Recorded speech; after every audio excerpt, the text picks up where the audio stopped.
Okay, we'll go ahead and call this meeting of the Architectural Review Committee to order. Let's go ahead and do roll call.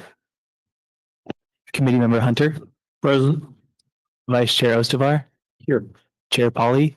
Here. Committee Member Sanders. Here. And Committee Member Turgeon. Present. And we have Committee Member Palmer absent today. Staff present today is Planning Manager Hill, Principal Planner Roveri, Senior Associate Planner Schmidt, and myself, Recording Secretary Argenbright. Information on participating in this meeting and providing public comment, including remotely by Zoom or telephone, is on this meeting's agenda, which is online at monterey.gov/agendas. Remote commenters will be muted until it is their turn to speak, and a timer will be shown on the screen. If you are connected on Zoom, the timer is accurate with no delay. In the chamber, we recommend keeping phones and devices muted to prevent audio interference with the meeting. Thank you for participating in your city government. All right. Thank you, Spencer. And with that, we'll go ahead and open up the consent agenda. And the only thing we have on the consent agenda today is the approval of the minutes from the June 4th meeting. Anyone that would like to comment? Anybody online? See, there are no attendees online with their hands raised. All righty. All right, I move that we approve the consent agenda. Second. Right. All those in favor? Aye. Aye. Aye. All those opposed? All righty, the motion carries. And so that ends the consent agenda. And before we go into our first public appearance, is there any member of the public that would like to make a general comment? There are no attendees online with their hands raised. Okay, so with that, we will move to our first agendized item for public appearances, consideration of 2 Upper Ragsdale Drive.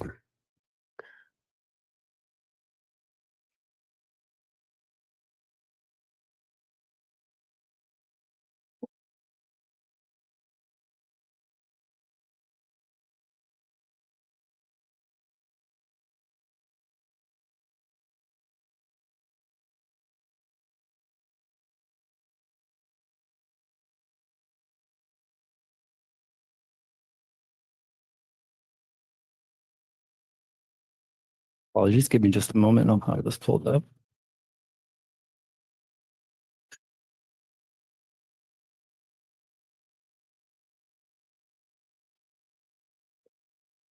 The bars.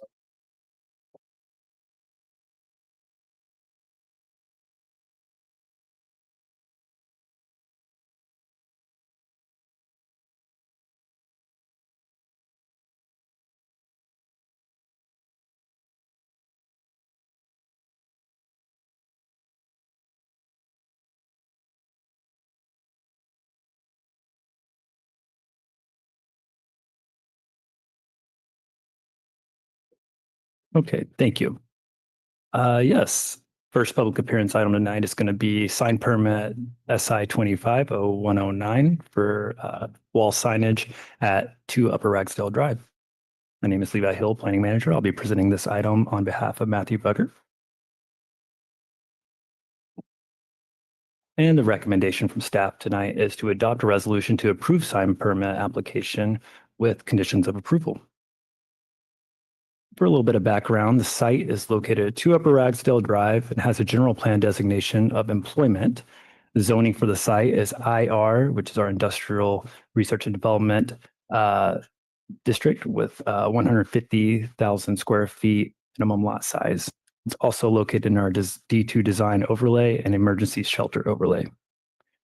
The project site is developed or under construction with a new medical office building that went under construction in 2024. So the proposal before you today is for 5 wall signs. They're all internally illuminated and are proposed in a design that would match existing signage on the rest of the buildings in the Montage Health Complex. As I stated, this is associated with Building E. That was the most recently approved medical office building in the Montage Complex and received a building permit and was under construction currently. So this slide here shows some of the proposed signage design. There's two different signs that are being proposed, and this first one is sign type 1 with the Montage Health logo. And as you see here on this slide, it's located on two different building frontages. It's proposed to be 62.8 square feet, and that's each signage. And then its illumination style is internally illuminated. And here's a little sample imagery there on this slide that shows the push-through illumination style. Also being proposed is sign type 2, and this is to identify the building as building E amongst the other buildings on the complex. And here on this slide, you should see it's proposed on three different frontages and is measuring at 12.56 square feet each, and is also illuminated in a similar style. Here's a rendering of the structure with the two different sign types shown here. And then this is the other frontage.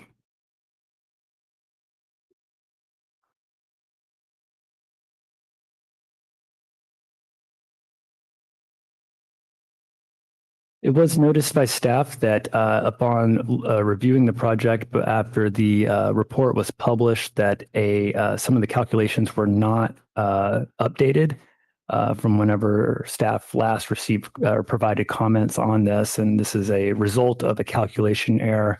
And signage for circular signage in the city is actually calculated by the actual area of the circle itself, and not a square box drawn around that circle as calculated in the plans. So the actual square footage total for the sign type 2, which would be that circular building E signage, is actually going to be 12.56 square feet rather than the 16 square foot box that would go around that 48-inch diameter signage. So we are recommending that the committee apply this special condition that's not included in the draft resolution for the applicant to submit a revised plan to the planning division with the corrected calculations for sign type 2. This would also affect the total square footage of signage that's shown on the plans as well. That would also need to be updated to reflect that lesser square footage.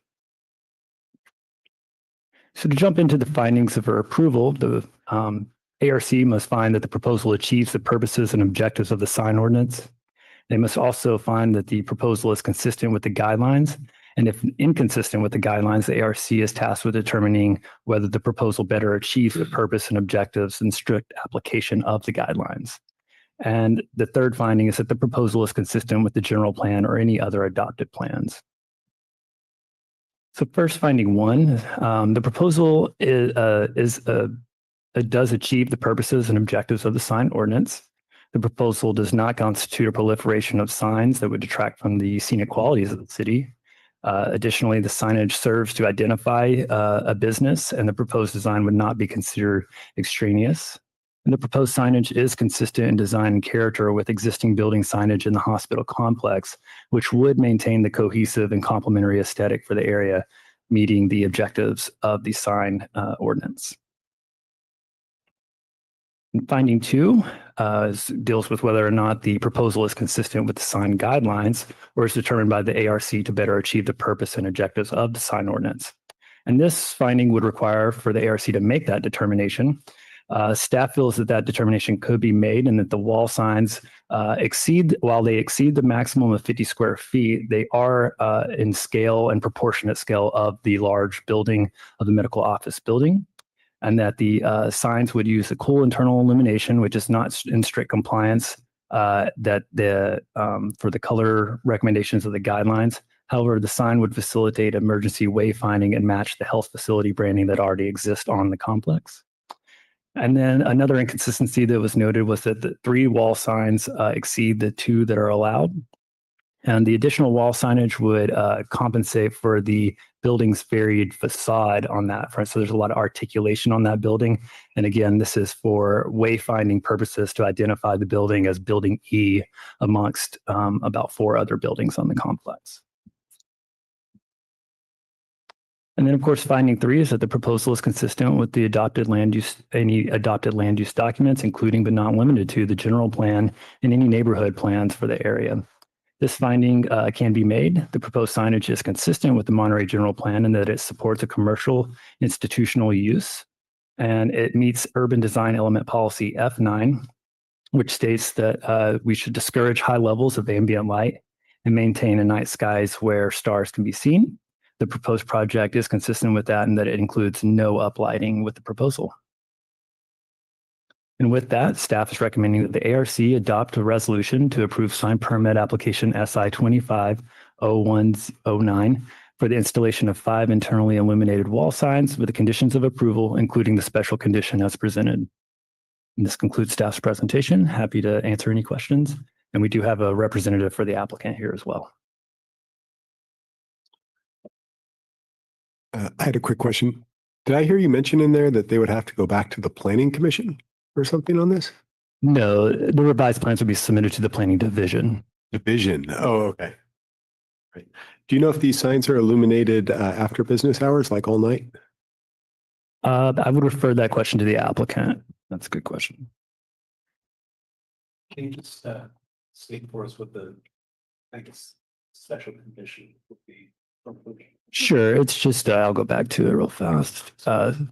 So this is a clip. The clip on this slide is just a clipping taken out of the proposed plan set that is with your agenda packet. And we had the applicant update a lot of the square footage and calculations for the sign based on how circular signs are calculated. It appears that this sheet did not get updated.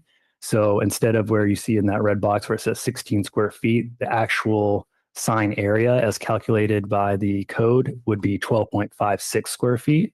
So that's what we're requesting, that the special condition would just be that the applicant submit a revised plan set with that correction. So we'd be requesting they actually reduce the size. It actually wouldn't change the proposal at all. It's just a matter of how it's calculated. The applicant made the assumption that we would calculate sign area based on a square box drawn around the circular signage. However, that's not how the code says to calculate circular signage.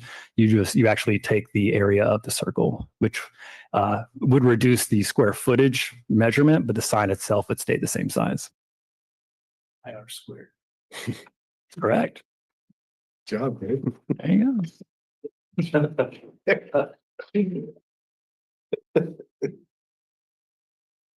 The applicant, would the applicant like to make a presentation or?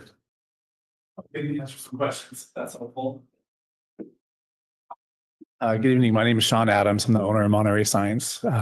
We've been working on this project for at campus quite a long time, and it was our idea initially to introduce internally illuminated signage there for several reasons. One was the airplanes that are flying over. We didn't want a bunch of uplighting and light pollution in that area. And then two, we wanted the community, especially older members, to be able to find where they're going. I don't know if you've ever been there before, but it can be difficult with the roads and the access and the buildings being kind of congested. So good signage is helpful to avoid people going to the wrong building and being frustrated trying to get to the doctor's appointment. So that's where we are now. So this new building, Building E, is consistent with all the other buildings that are currently on site. And to answer your question about lighting, the signs are turned on by a photocell.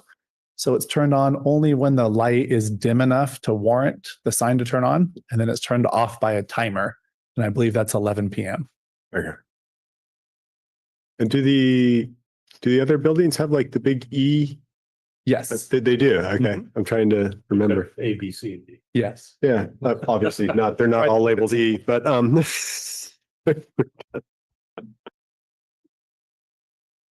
that would be confusing. All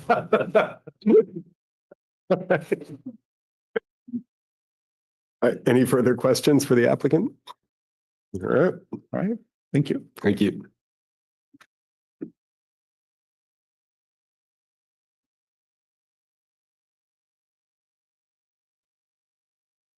New discussion? We can go out for public comment. Oh, first. public comment. Sorry about that. Anybody online? There are no attendees with their hands raised, but I will remind the public that once again, information on how to participate remotely by Zoom or telephone is found at monterey.gov/agendas. If you are joining by telephone, dial *9 to raise your hand and *6 to unmute. There are still no hands raised. Any comments? Any motions? I move that we approve the sign permit application SI 25-0109 for 5 internally illuminated wall signs with the special conditions outlined in the staff report. You could do. Yeah. I second. All those in favor? Aye. Aye. All those opposed?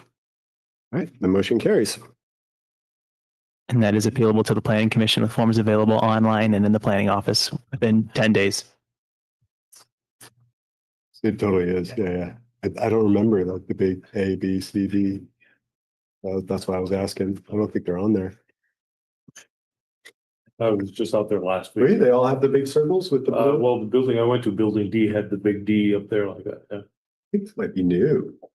Like every time I've gone out there, I feel like, Maybe it's just me. yeah. Hours of observation. Yeah, we didn't do the field trips.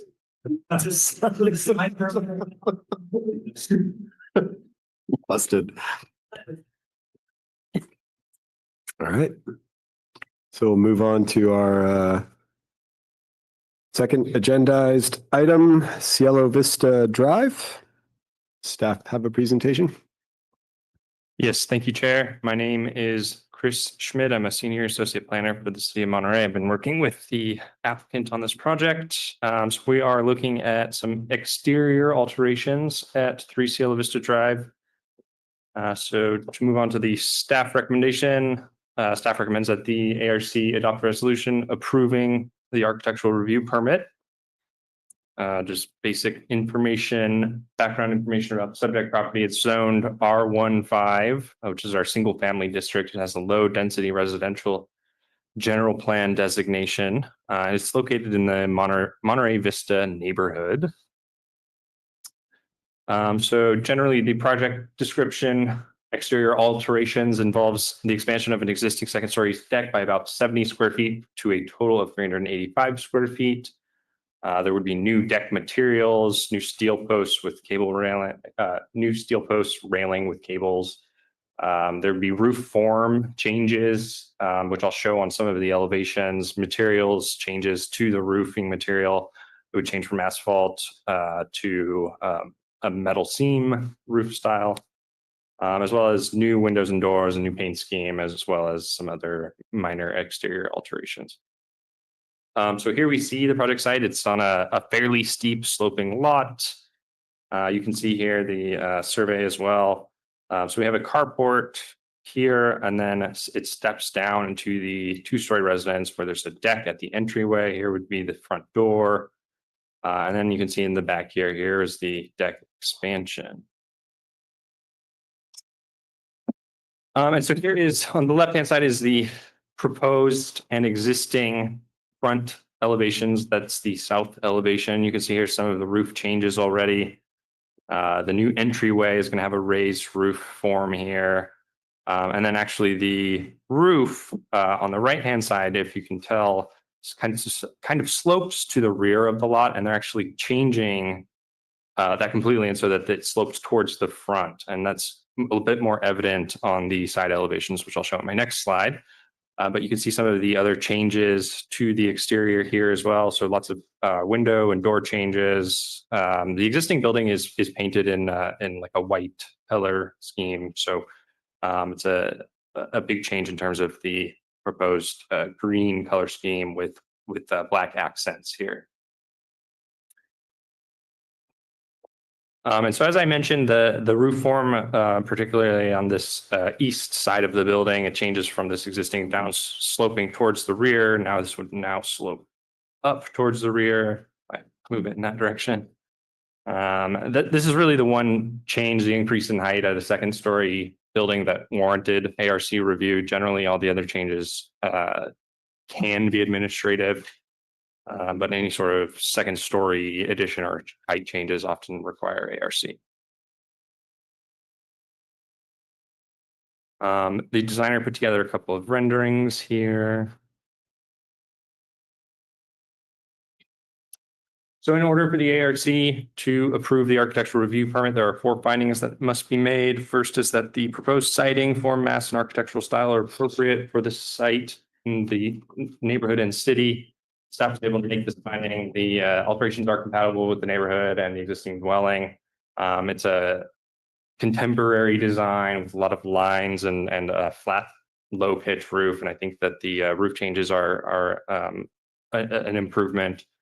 The massing is slightly improved. There's a little bit more broken up into more distinctive parts that the building itself isn't in its current state that well balanced, and so this will help balance a little bit more by breaking it apart.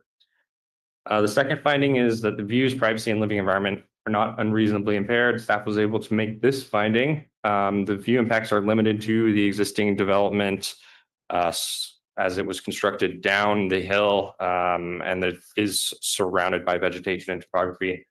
The deck expansion is really a small expansion, and the staff didn't really find that would have any sort of unreasonable additional impairment to neighboring properties in terms of privacy, and there does not appear to be any sort of view impact from that increase. Likewise with the roof changes. The third finding is that the project is consistent with city plans and design guidelines. The project is consistent with the low density general plan land use designation in that they are simply improvements to an existing residential site. This site is typically, or this land use designation is typically for single family uses only. So this supports high quality design in a single family neighborhood. And that residential character is compatible with the surrounding neighborhood. And the last finding is that the exterior finish material, the colors, materials, and all other exterior features are appropriate. Staff was able to make this finding. The new paint scheme fits in with the forested environment. The new windows, doors, and roofing are appropriate for the proposed design and compatible with the existing dwelling and neighborhood. So with that, staff recommends approval. The owner is here today. I'm not sure if the designer is on. Yeah, it sounds like the designer is online as well. So I'm available for questions. And yeah, thank you. Any questions of staff? No, but I need to recuse myself. I didn't realize how close this was to my home. So, All right. sorry, guys. Thank you. Still got a See you quorum, next time. so we're good. Chris, it was hard to tell. I didn't see any proposed contours. Does that mean there was no modifications to the topography and site? Correct. Thank you. Yeah, I mean, I take it back. There was one change to create a pad for like an air conditioning unit. Yeah. Nothing substantial. Yeah. Thank you. Any other questions of staff? All right, would the applicant like to make a presentation? Owner, applicant?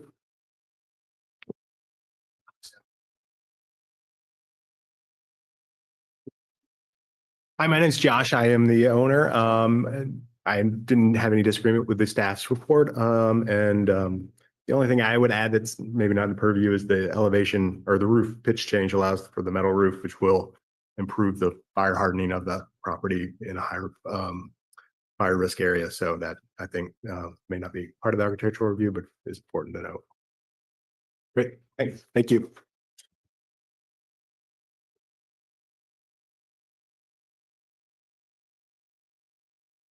I see the applicant online, but their hand is not raised.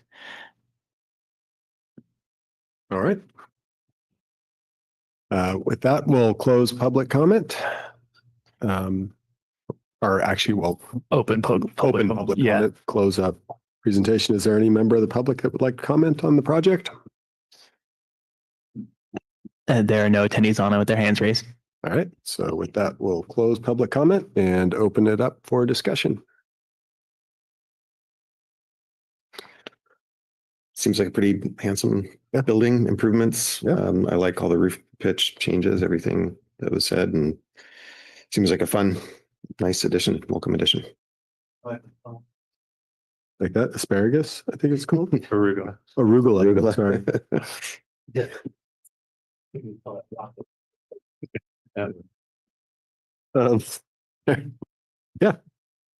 fairly benign. Doesn't look like we're expanding the building too much. Like a nice improvement. No further comments. Would anyone like to make a motion?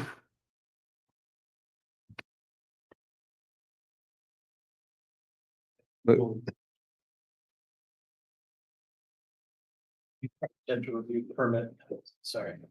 I will make a motion to approve ARP 240253. Reed Cielo Vista Drive. Second. All those in favor? Aye. Aye. All those opposed? Right. The motion carries. Project is approved. And that is appealable to the planning commission with forms available online and in the planning office within 10 days. Any use?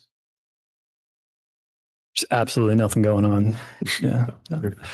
No, obviously the agenda packet included the planning update, so I'll run through that real quick. Just a summary from our last planning commission meeting of note, the June 10th planning commission, they did consider and recommended to the city council to amend chapters 33 and chapter 38 of the Monterey City Code. And that is for the purposes of implementing the city's SB 9, our local SB 9 ordinance that would further implement the state law. And then Kim, sorry. Is she listen, coming back? Kim, I think she left. Oh, really? Oh. Yeah. I think she Good for her. she saw an opportunity and yeah. So. She ran. I was like, she did. Yeah, and then Chris just saw an opportunity. I think he'll be gone forever as well. So don't go anywhere. So it's to implement the SB 9 ordinance. So that'll be the local SB 9 ordinance that will implement the state law. I'm sorry. And then also further implement our housing element program. So that will be moving forward to council. And I believe we anticipate that to actually go to council at the first meeting in August for anyone that's interested. We do have some things that are tentatively scheduled for our July 3rd meeting. I did want to touch base with this group on quorum. It is an interesting time in the world of committees and commissions with the city. And I don't know if you were tracking the city council meeting last night, but the action item that they gave was for city staff to come back with legislation that would facilitate the consolidation of the ARC and the Planning Commission. There wasn't much input or direction given as to how the execution of that consolidation will happen. I think that's what they're looking for staff to bring back to them as a part of the legislation that they would be actually voting on. But they did make it clear that that was the direction they wanted to move. How that impacts this committee is interesting. We actually have two members of this committee, committee member Hunter and committee member Ostervar, who are actually, their terms end at the end of this month. And to add on to a layer of complication there, committee member Ostervar has also noted that he is stepping down from the committee, so he would not be seeking reappointment. So what that leaves with us, if would be a committee remaining of 5, assuming that committee member Hunter continued and sought reappointment, which is quite a decision to make now, given that there's a consolidation of the committee with the commission happening. To couple that, we typically would do our chair and vice chair rotations in July, which we will still do because in all likelihood, it will take us probably 2 to 3 months to get that legislation in front of council to actually formally merge the committee, the ARC, with the Planning Commission. So what that means is there will still be a need for the ARC over probably the next 2 to 3 months. So we will still do a chair and vice chair rotation. I believe our next chair in line was going to be committee member Ostervar. And now that he's going to be not seeking reappointment, then that would go to committee member Turgeon. That's how that will all play out. We will agendize that for the next meeting, which brings me to my next question is the next meeting is scheduled for July 3rd. So I was hoping to get a pulse on whether or not we would have a quorum for that meeting, given that it's the day before the July 4th holiday. and we will be down a few members. So we're pretty razor thin in terms of getting a quorum for these meetings. I just wanted to make sure before we move forward with that meeting that we would be able to have a quorum. So that's speaking to 3 of those who are present. No pinch hitters, huh, are allowed. At the meeting? Yeah. Okay. July 2nd. Yeah, I'll be here. Oh, is it July 2nd? I'm sorry. You're correct. Okay. Yeah, July 2nd. So it's July 2nd or 3rd. 2nd. Like, it's not. Give me quite a scare there. Okay, so we'll go ahead and plan on having that meeting. And if anything changes, please just let us know. And then we can always punt that to the 2nd July meeting. So with that, we do have a few items, item on the project scheduled for that meeting tentatively being 66 Mara Vista, 17 Antelope Lane, and 601 East Franklin. Those are tentatively scheduled, so subject to change. And then, of course, also noted in the packet is the administrative permits that were issued since our last meeting. And I'm happy to answer any questions about the consolidation or anything else that I just reported on.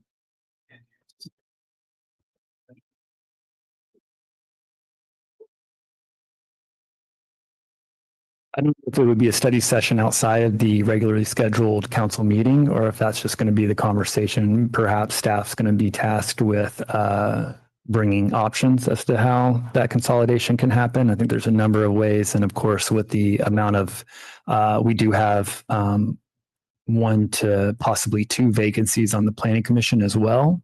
So there is kind of this scenario in which we're already seeing a thinning of the 2, but there will no doubt be more than 7 members left between the 2. So there will certainly be some kind of process that will need to happen to either reduce the 2 committees down to a committee or a commission of 7, or I suppose another option would be to continue to operate with all members under the planning commission. But I think that ultimately will require some more consultation with our legal counsel on exactly what the bylaws stipulate we have to do.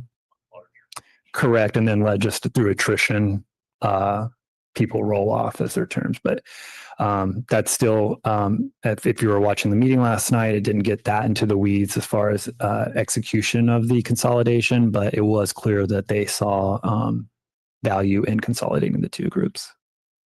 And there's nothing in the coastal plan that would jeopardize you guys from proceeding with the dissolution of the ARC? Not in the coastal plan. Yeah. Hopefully you guys can come up with something that doesn't require another group or study session or something.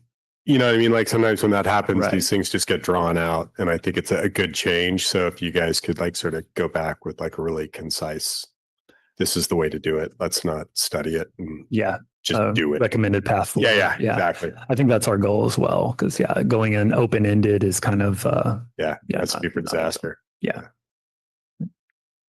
Sorry, go ahead. No, I mean, just, it sounds like obviously coming up with the purpose of that new group, if they're distinct now. So what is the identity of that new group? And Or the other thing is just a matter of the responsibilities, because Exactly. anything that's we do here as the ARC is appealable to the planning commission anyway.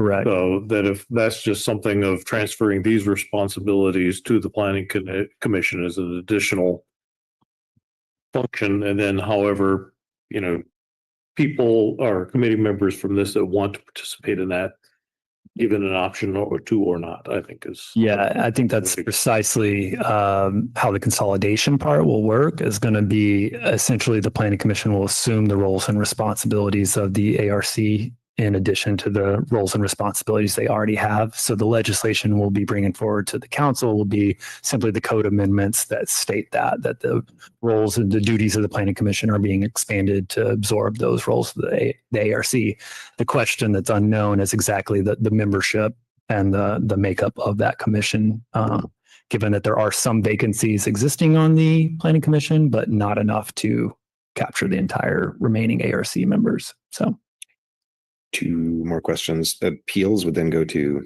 council. council. Yeah, so we still have administrative remedies through the process. So just like everything here is appealable to the planning commission, everything at the planning commission is appealable to the council. So that administrative appeal path will still be there. Yeah. It'll be just one step removed. Instead of having to appeal twice to get to council, you would appeal once. Whose whose workload is getting reduced? Or would you all still be? It's essentially, we've discussed it a lot internally with staff. It's essentially the same for us. It doesn't actually change the items that are going to public hearing. So for us, it's kind of the same. It's just a different group that we're spending that time with. But we still will, all the same projects that require a public hearing today will still require a public hearing. So we will continue to, prepare staff reports, notice these items. They'll just be noticed and the staff reports will be prepared for the planning commission rather than the ARC. Our time here will be spent still in the council chambers presenting these items. They'll just be to the planning commission rather than this group. I think I would, I think I put this in my letter to the council, like really strongly recommend that you guys maybe come up with a list of items that you are currently doing presentations to ARC and would become presentations to planning commission to see if those could be handled at the staff level, appealable to the, I imagine there's a lot of things that require a public hearing that you guys think are okay and that most public would not object to. Several of the sign applications that we see, certain ADU things that might be, a foot over the height limit that all of a sudden have to go to a public hearing that I think could be handled by any competent staff member, and you're all competent people. So you might not be able to get that on this first go around, but I would certainly maybe take some time and itemize those things that in the spirit of the Department of Government Efficiency, we could we could sort of streamline the process for a lot of these small applications and save your time from, it's not a ton of time, but putting together these little PowerPoints and that takes at least an hour of your day. It definitely does. It's a waste of, not a waste of time, but you shouldn't have to do it. It could be more efficient. We've also discussed that internally as this being a good opportunity to just, like you said, if not have those changes made at this time, at least draw attention to the new body makeup of the commission, whoever that may be, use this time to draw attention to, like you said, the things that are coming before this committee that you've indicated could be handled at a staff level if the proper legislative changes were made, and then highlight that. And that way we could possibly, if we can't get it done on this go around, we can come back soon thereafter, because we certainly agree there's definitely, projects that are of minimal scope that I think staff can and the commission and this committee would feel comfortable with staff approving. We certainly want to do that where we can, because it definitely would aid in the streamlining of these permits if we didn't. A lot of it's just waiting for the actual hearing too. It's for applicants to have to, the next hearing is going to be in 2 weeks, so your project's automatically delayed by another 2 weeks. Right. So if we could cut that out, I think that would be really beneficial to both staff and applicants as well. And I think the planning commission tends to have fuller agendas than we do as well. So It there's varies, probability but it's definitely going to get a lot bigger, taking on you guys' roles and responsibilities. Exactly. That was the next point I was going to make. So yeah. Extend.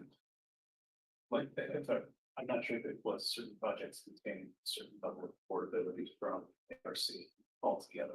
Yeah, so that's actually a portion, and there's a few different streamlining programs, but I think the one you're speaking of specifically has to do with our multifamily overlay, and that is fully implemented. So yes, projects that meet certain affordability levels can go through an administrative review process at a staff level.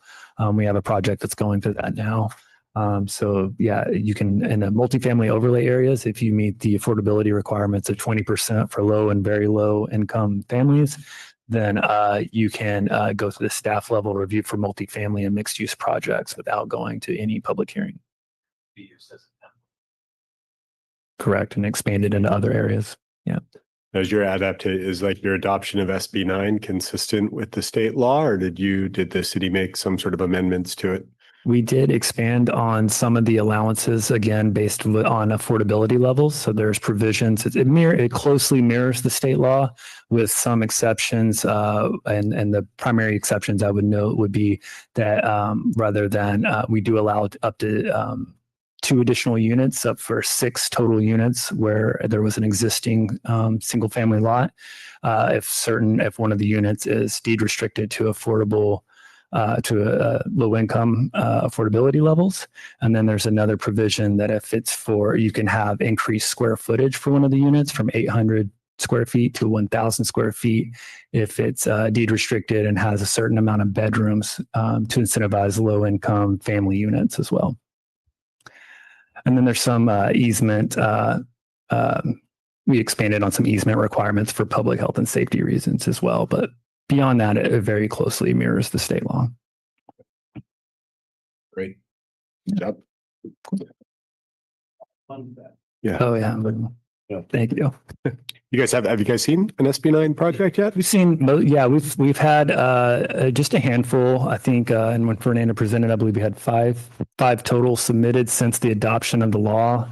It's not a lot. And I think that's kind of been one of the takeaways from that law is that it's actually still has a lot of restrictions to it as far as site conditions and meeting the qualifications to be an SB 9 project. And in a lot of instances, I think applicants find that it's just as easy to go through the standard subdivision process, that you don't have to necessarily do all the checks that you have to for an SB 9 project.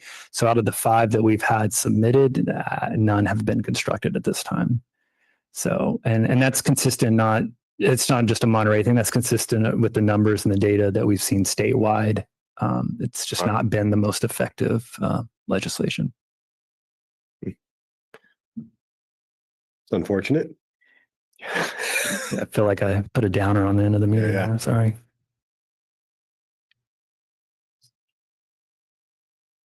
Okay, well, thank you, everyone. It's my last one. Yeah, I want to thank you, It's committee member Oscar. We would definitely appreciate all your input and the time you've served the community, this committee, and yeah, it's always been a pleasure working with you. likewise. You all have a real. I just have sincerely appreciate the effort and seriousness that you all take to this responsibility. It's really noticeable and appreciated, and gives me a lot of faith in the future of our local government in this respect. And so really appreciate everything you all do. So thank you. Thank you. We appreciate that. All right. Thank you, Pam. So we will adjourn this meeting.